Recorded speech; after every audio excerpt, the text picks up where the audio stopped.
Hey guys, Special K here. Today's video is going to be an installation overview of a hitch and bike rack on a 2015 STi and WRX. The same will also apply for a 2016 STi and WRX. The install took me about 4 hours, but if you have experience working on the STi, you may be able to get it done quicker. This was my first time removing the bumper, interior trim, and tail lights, so I just made sure to take my time. Of course, making sure not to break any tabs or clips. Overall, the removal of these parts are pretty easy and would make a great project for you DIYers. For you first timers, just be sure to take your time. It may seem overwhelming when you see all the parts off the car, but it's not bad at all.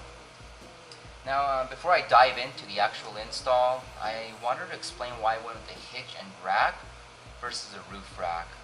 So with the roof rack or like a trunk rack, you actually use clamps and hook them around your window seal, so it's metal on metal contact. Yes, you could put like a clear film around your window seal, but still that's not going to prevent the metal from deforming from all the stress.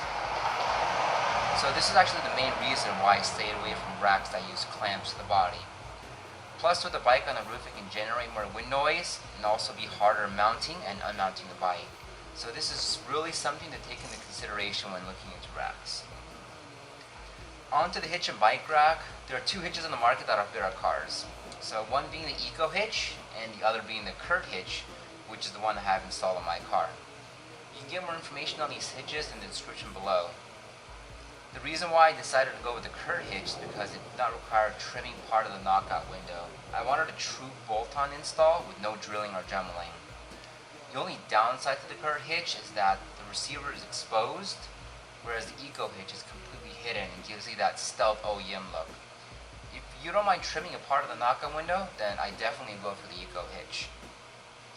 Now I do want to mention that you do not need to remove the bumper, interior trim, and tail lights to install the Curt hitch, but in order to get the bolts through the frame, you need to enlarge in the holes with the frame with a Dremel or some sort of filing tool.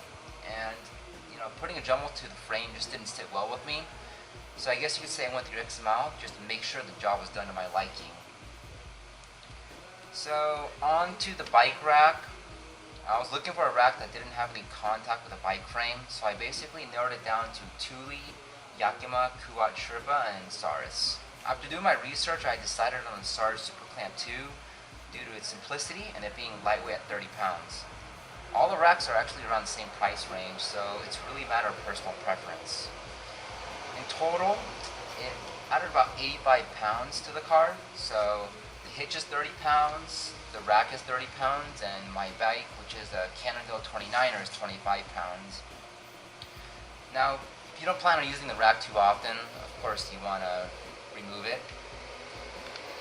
So I'm actually going to show you guys how I mount the rack onto the hitch and unmount it. I'm not going to bolt it on for you guys here, just giving you guys an example only.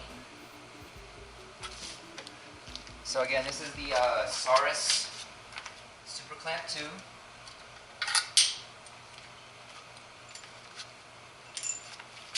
And it's really lightweight. So all you gotta do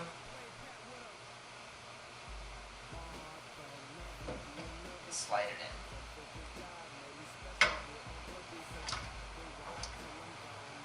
And just make sure the holes are lined up. Like that. So it's super easy mounting and unmounting the rack.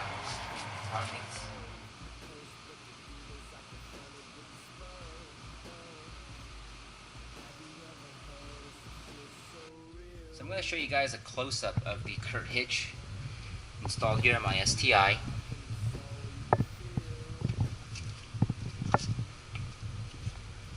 I mean, in my opinion, it doesn't look too bad at all. I mean, it's black on black from the diffuser.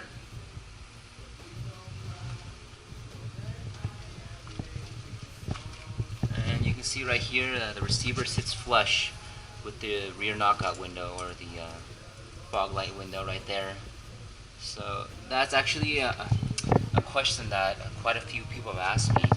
They wanted to make sure that the receiver didn't stick past the bumper, and no, it does not. It sits perfectly flush.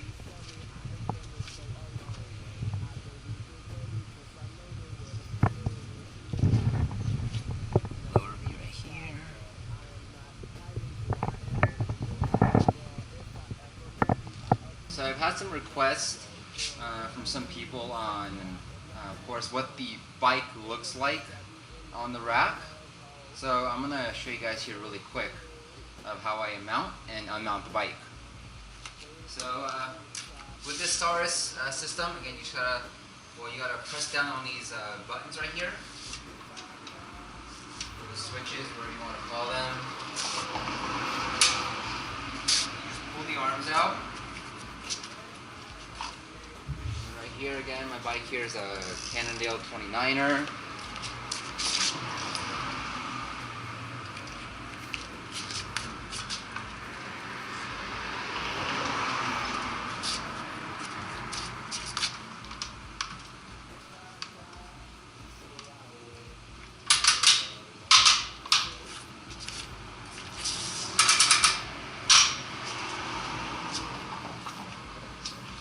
It's super easy.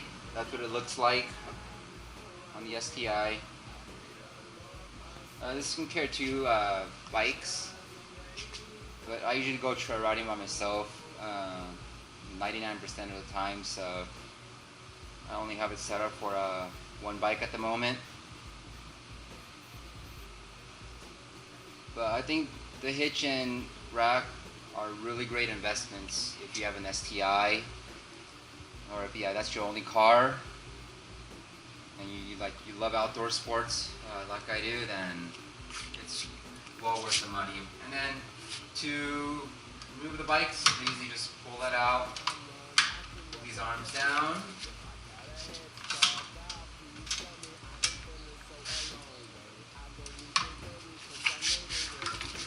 It's as simple as that.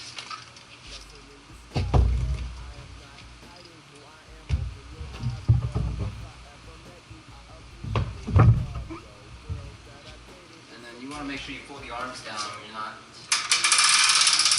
in use.